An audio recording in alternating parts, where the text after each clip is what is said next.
Hello everyone, welcome back to all of you in my YouTube channel Sandhya Ki Classes, and my name is Sandhya. And friends, if you are new over here, so please do subscribe my channel and hit the bell icon. In this video I am going to share with you lot of words meaning, and this meaning is very useful meaning, so please listen to me carefully. तो सबसे पहले जानते हैं कि past tense में अगर कल कहना हो कि कल मैं वहाँ गया था, तो आप क्या यूज़ करेंगे? टुमारो यूज़ करेंगे या फिर यस्टरडे यूज़ करेंगे? तो पास्ट के लिए हम यस्टरडे का यूज़ करते हैं। प्रेजेंट में टुडे कहते हैं, टुडे मीन्स आज होता है, और आने वाले कल के लिए हम टुमारो का यूज़ करते हैं। बीती हुई रात के लिए हम लास्ट नाइट का यूज़ करते हैं, लाइक लास्ट नाइट मीन्स होता है पिछली रात। टू नाइट मतलब कि आज रात, और नेक्स्ट नाइट मीन्स होता है कल रात। लास्ट मॉर्निंग यानी कि कल सुबह जो बीत चुका है। दिस मॉर्निंग यानी कि आज सुबह, और नेक्स्ट मॉर्निंग यानी कि आने वाला सुबह। ए मोमेंट एगो का अर्थ होता है अभी कुछ देर पहले, और नाउ मीन्स होता है अब। इन ए मोमेंट का मतलब होता है थोड़ी देर में। इन अ मोमेंट यानी कि थोड़ी देर में। अर्लियर का अर्थ होता है पहले, और एट प्रेजेंट का अर्थ होता है वर्तमान में। एट प्रेजेंट यानी कि वर्तमान में। लेटर का अर्थ होता है बाद में। तो इन सब का यूज कब और कहाँ और कैसे करेंगे, चलिए मैं आपको बताती हूँ। सपोज कि अगर आपको कहना हो कि कल मैं वहाँ गया था, तो गया था ये आप पास्ट टेंस में कह रहे हैं, तो इसके लिए आप टुमारो का यूज़ नहीं करेंगे, आप यस्टरडे का यूज़ करेंगे। अगर कहना है कि आज मैं वहाँ जाऊँगा, तो आज के लिए आप टुडे का यूज़ करेंगे, और कल मैं वहाँ जाऊँगा तो यहाँ पे आप टुमारो का यूज़ करेंगे। जो रातें बीत चुकी है यानी कि कल रात ऐसा हुआ था, तो इसके लिए हम लास्ट नाइट का यूज़ करेंगे। आज रात हमारे यहाँ पार्टी है, तो इसके लिए हम टू नाइट का यूज़ करेंगे। और कल रात हमारे यहाँ पार्टी होगी, इसके लिए हम नेक्स्ट नाइट का यूज़ करेंगे। यानी कि आने वाले कल के लिए हम नेक्स्ट नाइट का यूज़ करते हैं। कल सुबह मैं वहाँ गया था, तो इसके लिए हम लास्ट मॉर्निंग का यूज़ करेंगे। आज सुबह मैं वहाँ जाऊँगा, तो इसके लिए दिस मॉर्निंग का यूज़ करेंगे। और कल सुबह मैं वहाँ जाऊँगा, इसके लिए हम नेक्स्ट मॉर्निंग का यूज़ करेंगे।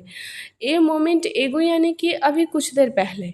नाउ का अर्थ होता है अब, नाउ का अर्थ होता है अब। लेकिन यदि हमें कहना है कि थोड़ी देर में, तो इसके लिए हम इन अ मोमेंट का यूज़ करते हैं। अर्लियर मीन्स यानी कि पहले मैं वहाँ रहा करता था, तो ये इसको आप अर्लियर बोल सकते हैं। एट प्रेजेंट यानी कि प्रेजेंट में मैं यहाँ रह रहा हूँ, और लेटर यानी कि बाद में मैं वहाँ रहूँगा। तो इस तरह से कोई भी सेंटेंस फ्रेम करने के लिए ये सब वर्ड्स मीनिंग काम आते हैं।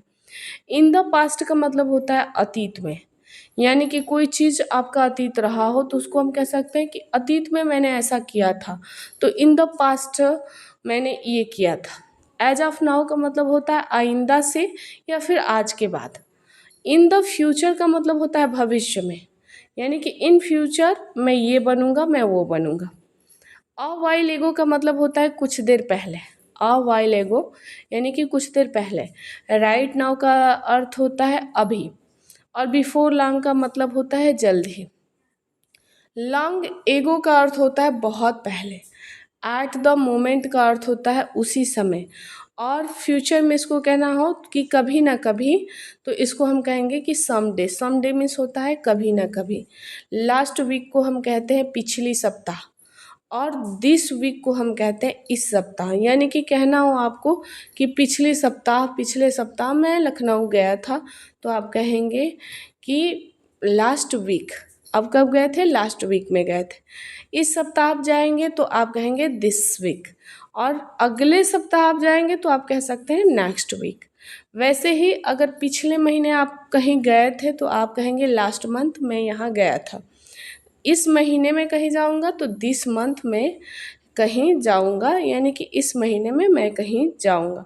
अगर बात करें कि अगले महीने यानी कि फ्यूचर में, बात जब हम फ्यूचर में करेंगे, तो वहाँ पे हम नेक्स्ट का यूज़ करते हैं। यानी कि फ्यूचर में कोई चीज़ के लिए हम नेक्स्ट का यूज़ करते हैं, जैसे कि नेक्स्ट वीक, नेक्स्ट नाइट, या फिर नेक्स्ट मंथ। तो इस तरह से हम जब भी सेंटेंस इंग्लिश में फ्रेम करेंगे, तो ये सब वर्ड्स मीनिंग बहुत ही काम के होते हैं और बहुत ही ज़्यादा यूज़फुल होते हैं, जो इंग्लिश बोलने के लिए बहुत ही ज़्यादा ज़रूरी होता है। तो इन्हें रटने की कोई ज़रूरत नहीं है, इनको समझना बहुत ही ज़्यादा ज़रूरी है।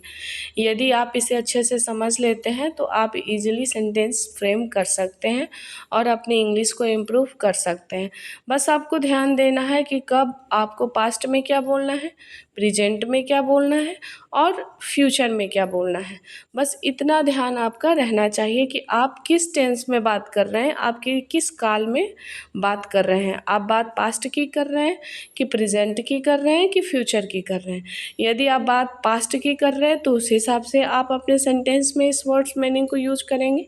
यदि प्रेजेंट में कर रहे हैं तो उस हिसाब से यूज करेंगे और फ्यूचर में कर रहे हैं तो उस हिसाब से करेंगे।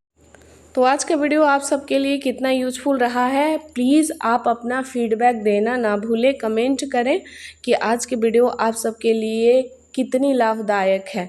यदि सच में ये वीडियो आप सबके लिए लाभदायक है तो कमेंट करना ना भूलें। Thanks for watching my video. मिलते हैं नेक्स्ट वीडियो में कुछ नए टॉपिक के साथ, तब तक के लिए